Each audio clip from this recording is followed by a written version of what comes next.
वंदे मातरम दोस्तों। जब भी मैं स्वतंत्रता दिवस के अवसर पे आता हूँ तो मेरे दिमाग में बहुत सारे क्रांतिकारी लोगों का दृश्य सामने आ जाता है। तो उनमें से एक है भगत सिंह। तो उनके बारे में मैं आप लोगों को थोड़ा कुछ बताना चाहता हूँ। नाम पे धंधे के गोरी जब जाति बसने आई थी, किसे खबर थी भारत माँ को नागिन डसने आई थी। करे गुलामी भारत उनकी ये उनका मंसूबा था, खुद कर्जों के कारण ही भारत का सूरज डूबा था। किसी को भारत माँ की इस हालत पे तरस न आता था, लाज का आंचल सर से उसके पल पल सरका जाता था। मगर एक दिन जब भारत माँ बोली मैं शर्मिंदा हूँ, तो भगत सिंह बोला माता अभी तलक मैं जिंदा हूँ। तो भगत सिंह यह बोला माता अभी तलक मैं जिंदा हूँ। जो किताब तुम पढ़ते हो वो आज ही दोहराता हूँ, छोड़ दिए तुमने जो पन्ने उनकी याद दिलाता हूँ। छोड़ दिए तुमने जो पन्ने उनकी याद दिलाता हूँ। अब जब एक बार ट्रायल चल रहा होता है कोर्ट में भगत सिंह का, तो जो वहाँ के लॉयर्स होते हैं, जज होते हैं, वो उनको विश्वास नहीं होता है कि इतना छोटा सा लड़का इतना काम कर सकता है। तो कैसा था भगत सिंह, उसके बारे में थोड़ा बताता हूँ। बड़ी मुरादों से भारत ने ऐसा बेटा पाया था, आजादी का ख्वाब नजर जिसकी आंखों में छाया था। चौड़ी छाती आंख में सोले क्या बंदा परवाना था, जिसकी मस्त अदा पे सारा देश हुआ दीवाना था। क्या वजूद था उसका जिसने अपना सब कुछ छोड़ दिया, घर से बाहर निकला तो हर हवा के रुख को मोड़ दिया। वतन के खातिर जो इश्कों की डोर तोड़ भी सकता है, सरे आम दिल्ली में जाकर बम फोड़ भी सकता है। जिसने माँ को नहीं लहू से सींचा गीत उसी के गाता हूँ, छोड़ दिए तुमने जो पन्ने उनकी याद दिलाता हूँ। हुआ हुक्म जब फांसी का तो भगत सिंह यूं मुस्काया। जब उनको फांसी होने वाली थी तो उनसे 3-4 दिन पहले भगत सिंह की मां उनसे मिलने जाती है। तो बोलती है कि बेटा तेरे को इतनी ज़्यादा पीड़ाएं होती होंगी तो कैसे सह लेता है। तो भगत सिंह अपनी माँ से क्या बोलता है कि माँ बहुत रोते हैं फिर भी ये दामन नम नहीं होता, इन आंसुओं के बरसने का मौसम नहीं होता। मैं अपने दुश्मनों के बीच भी महफूज रहता हूँ, क्योंकि मेरी माँ की दुआओं का कभी खजाना खत्म नहीं होता। क्योंकि मेरी माँ की दुआओं का कभी खजाना खत्म नहीं होता।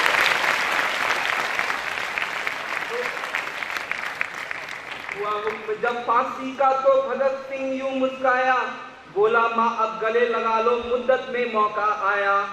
तख्ते फांसी कूंज पे जब कदमों की आहट आती थी, दीवारें भी झूम झूम कर वंदे मातरम गाती थी। To everyone present here and a very happy Independence Day to all of you.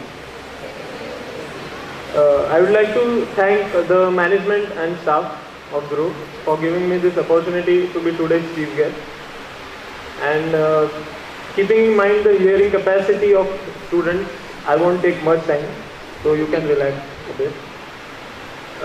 Talking about speeches, you must be having a question. You might be wondering always that why is the youngsters who need to listen to such inspiring speeches every time, not the elder ones. You might be having.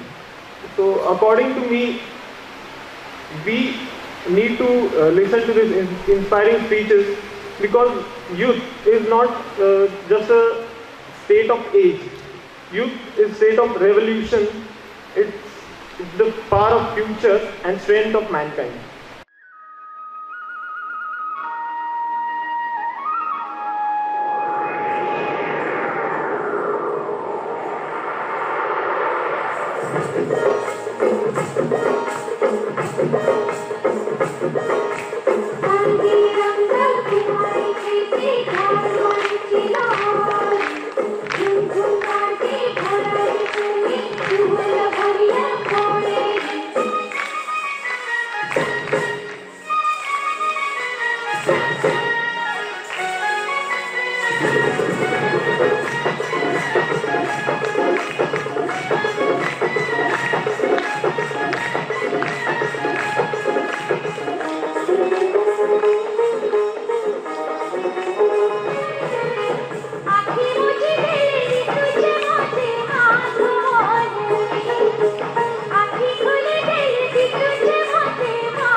कि 15 अगस्त का प्रमुख अतिथि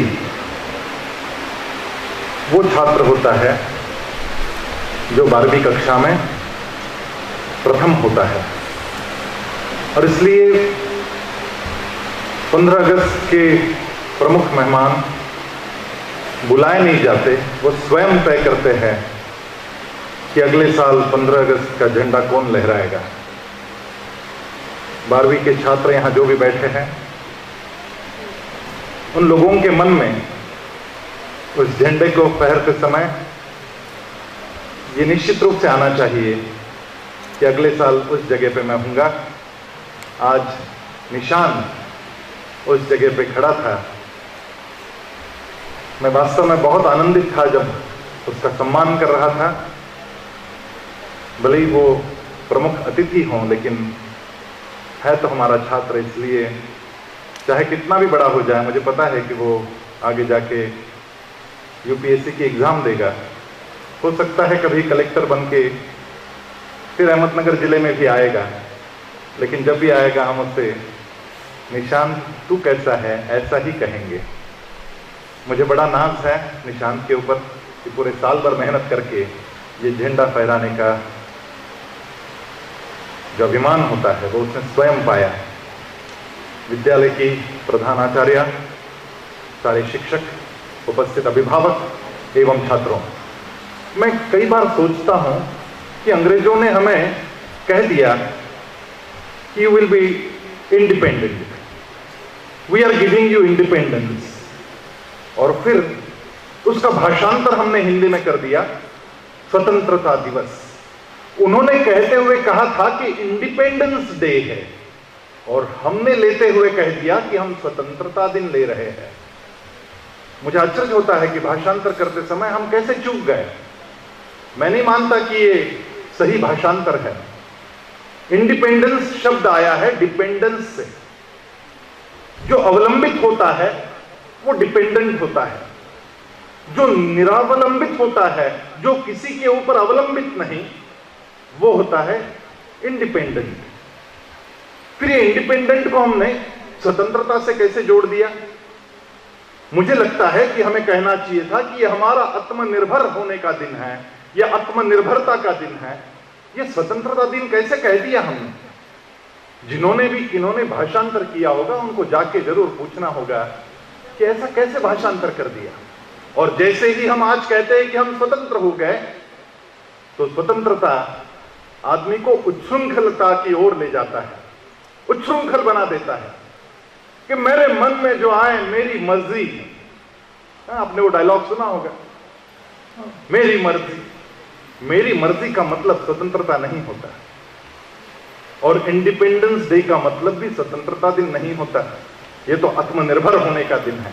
हम हमारे देश को आत्मनिर्भर बनाएं, अंग्रेजों की चंगुल से निकले हम बाहर और अपने आप को आत्मनिर्भर बनाने की दिशा में चल पड़े। हम लोगों को सोचना चाहिए कि क्या हमारा देश वास्तव में आत्मनिर्भर बना?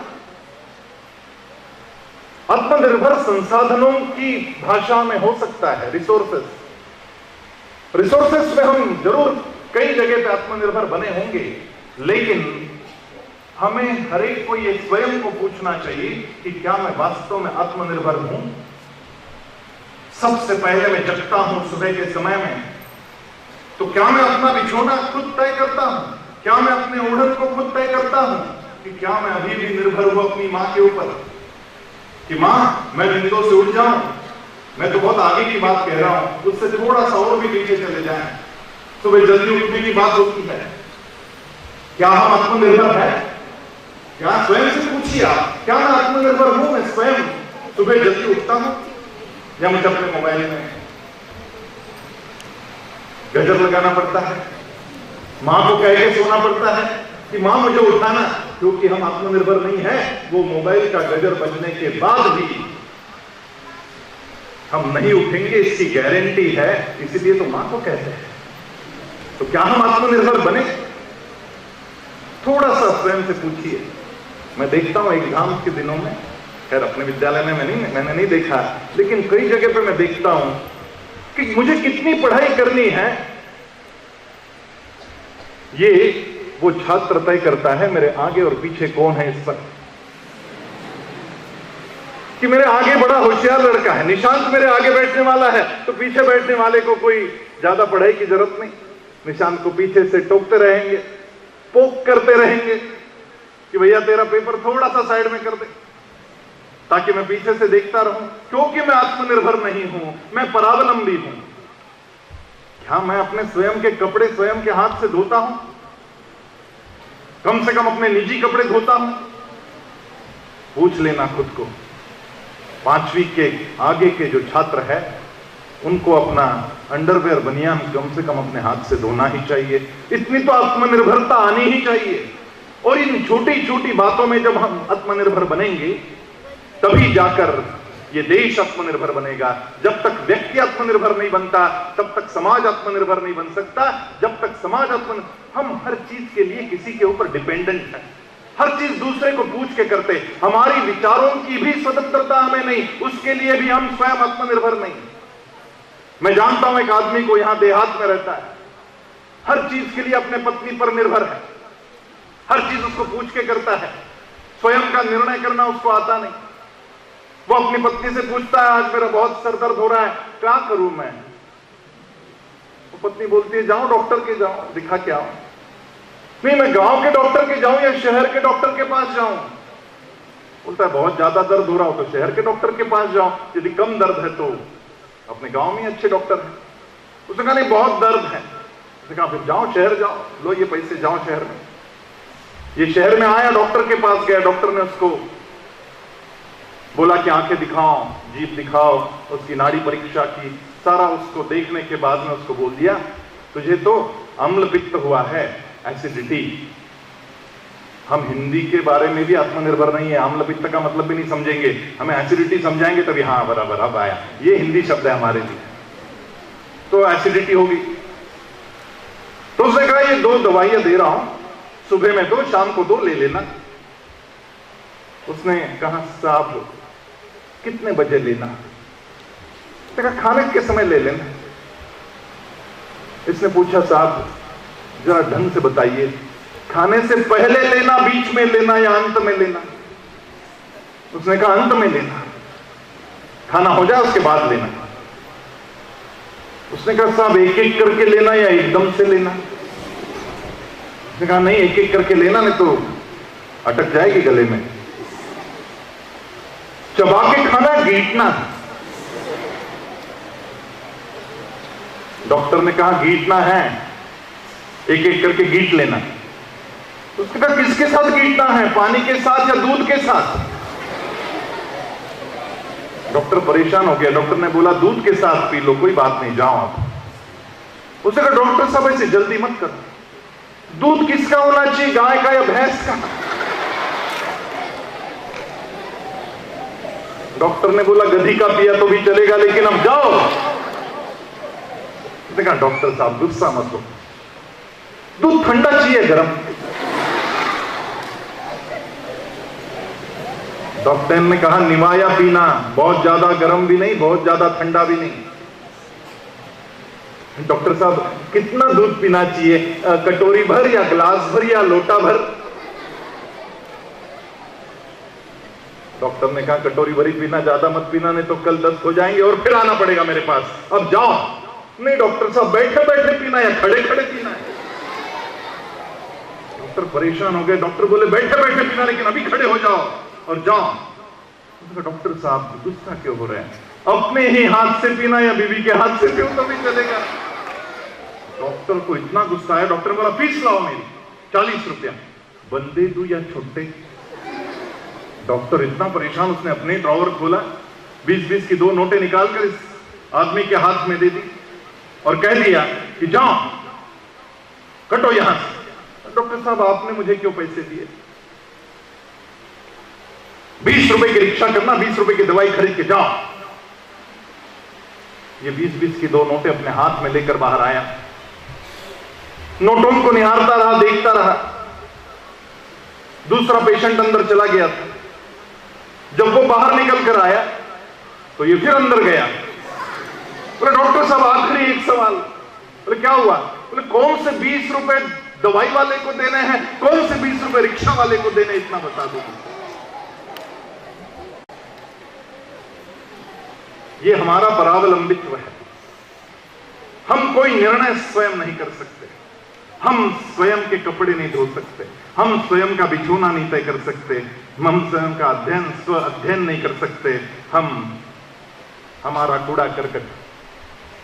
मैं अभी भी घूमता हूं, हमारे विद्यालय को स्वच्छ सुंदर विद्यालय का पुरस्कार प्राप्त हुआ है, लेकिन आज भी मैं देखता हूं, कल भी मैंने एक प्लास्टिक का रैपर उठाकर डस्टबिन में डाला। क्यों ऐसा होता है? क्यों हमारे विद्यालय का हर कक्ष, हर जगह, मैं सारे बोर्डर्स का जो हॉस्टल में रहने वाले हैं उन सभी छात्रों का बहुत बहुत अभिनंदन आज सबके सामने इसलिए कर रहा हूं, कभी जाके देखना इनके कमरे, कभी खोलकर देखना इनकी अलमारियां, इतनी साफ सुथरी होती है, इतनी साफ सुथरी होती है। मैं मजाक नहीं कर रहा, मैं इनका अभिनंदन कर रहा हूं। मैं स्वयं अचंभित हूं। मेरा अपना कमरा भी इतना अच्छा नहीं होगा जितना अच्छा ये हमारे विद्यालय के जो वसति गृह में रहने वाले छात्र हैं, ये छात्र जिस तरीके से अपना कमरा रखते हैं, जिस तरीके से अपनी अलमारियां रखते हैं, जिस तरीके से अपनी किताबें रखते हैं, कभी जाकर इन बच्चों की एक फील्ड ट्रिप वहीं करवा देना, दिखाना इनको कि कैसे हमारी लड़कियां कितना सुंदर, कितना साफ सुथरा रखती है। क्या हम अपने घर का अपना कमरा ऐसा साफ सुथरा रख सकते हैं? क्या मैं अपने स्वयं के मन से सोच सकता हूं, या मुझे प्रोजेक्ट मिलता है तो जाके मैं गूगल की मदद लेता हूं, जाके मैं नेट की मदद लेता हूं, उससे डाउनलोड करता हूं और बस चिपका के ले आता हूं प्रोजेक्ट? उसके लिए भी मैं आत्मनिर्भर नहीं हूं। जब तक हम स्वयं आत्मनिर्भर नहीं बनेंगे, जब तक हम स्वयं अपने देश का ध्यान नहीं रखेंगे, जब तक स्वयं अपने से शुरुआत नहीं करेंगे, मुझे लगता है कि ये जो स्वतंत्रता दिवस हम मनाते हैं वो व्यर्थ है। आज से कम निश्चय करें कि जो बातें मैंने सुनी यहां पर, वो बातें मैं स्वयं अपने आचरण में लाऊंगा और इस देश को आगे बढ़ाऊंगा। बाधाएं बहुत आती हैं। अटल बिहारी वाजपेयी हमारे पूर्व प्रधानमंत्री रहे, उन्होंने बहुत सुंदर एक कविता लिखी कि कितनी भी बाधाएं आए, यदि हम सब एक दूसरे के हाथ में हाथ डालकर खड़े हो जाए, एक दूसरे के साथ कदम ताल करते हुए चले, तो वो दिन मुश्किल नहीं जो महामहिम पूर्व राष्ट्रपति अब्दुल कलाम के सपनों का दिन है। 2020 के दिन वो भले ही हमारे अंदर नहीं हो, लेकिन उनका सपना, उनके वो अग्निपंख वो हमारे अंदर देकर गए हैं। वो सपना पूरा करने के लिए हम ये कदम ताल अवश्य करेंगे। बाधाएं आती हैं आए, घिरे प्रलय की घोर घटाएं, सर पर बरसे यदि ज्वालाएं, पांव के नीचे अंगारे निज हाथों से, हंसते हंसते आग लगाकर जलना होगा, कदम मिलाकर चलना होगा। अपने ही हाथों से आग लगानी पड़ती, अपने ही हाथों से अपने को तपाना पड़ता है। जब तक स्वयं को नहीं तपाते, तो जब तक स्वयं को नहीं गलाते, तब तक वो यश नहीं मिलता। मैंने देखा है जो आज प्रमुख अतिथि के रूप में झंडा फहरा रहा है, वो निशान मैंने पिछली साल देखा है। उसको डे बोर्डर होने के बावजूद शाम को 8-8, 9-9 बजे तक यहाँ विद्यालय में रह के पढ़ाई करता था, अपने ही हाथों से अपने को जलाता था। हस्रदन में, तूफानों में, अमर असंख्यक बलिदानों में, उद्यानों में, वीरानों में, अपमानों में, सम्मानों में, उन्नत मस्तक, उजला सीना, पीड़ाओं में पलना होगा, कदम मिलाकर चलना होगा। उजियारे में, अंधकार में, कल कछार में, बीज धार में, घोर घृणा में, पूत प्यार में, क्षणिक जीत में, दीर्घ हार में, जीवन के शत शत आकर्षण अरमानों को दलना होगा, कदम मिलाकर चलना होगा। सम्मुख फैला अमर ध्येय पथ। मैंने अपने पहले दिन के भाषण में कहा था कि अपना स्मार्ट गोल तय करो।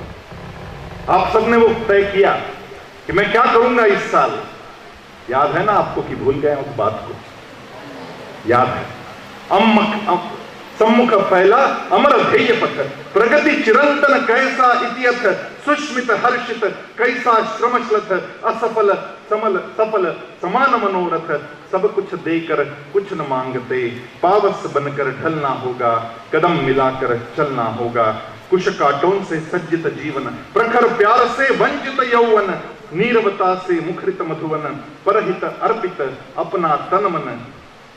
जलना होगा गलना होगा, जीवन को शत शत आहुति में जलना होगा गलना होगा, कदम मिलाकर चलना होगा। तो आइए आज के स्वतंत्रता दिवस के, आत्मनिर्भरता के दिवस पर हम सब एक दूसरे के हाथ में हाथ डालकर अपना कदम ताल बनाएं।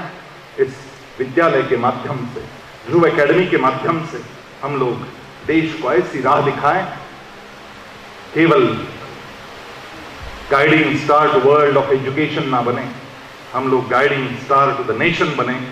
हमारे राष्ट्र के लिए एक ऐसा आदर्श उदाहरण प्रस्तुत करें कि सारी दुनिया देखती रह जाए। आने वाले दिनों के लिए आप सबको शुभकामनाएं देता हूं, अपनी वाणी को विराम देता हूं। जय Hind. Dear friends, I remember a quote by Helen Keller. What she said, "Alone we can do so little, together we can do so much." Teamwork is a key for the success of big events. With the contribution of principals, teachers, students, and the non-teaching staff members, the Independence Day program has become successful and has created a wave of patriotism within each one of us. It gives me immense pleasure to present my gratitude to all those who have given their hand in making this event possible so very well. I would like to thank the chief guest for accepting our invitation and adding grace to the occasion with his presence. How could I forget the parents who gave us time from their busy schedule? Thank you, parents. I would like to conclude with saying that we must not remember the great souls who gave their lives for India's freedom only twice a year. But we should be aware throughout our lives that all the freedom we enjoy today is because of them. Thank you. Jai Hind.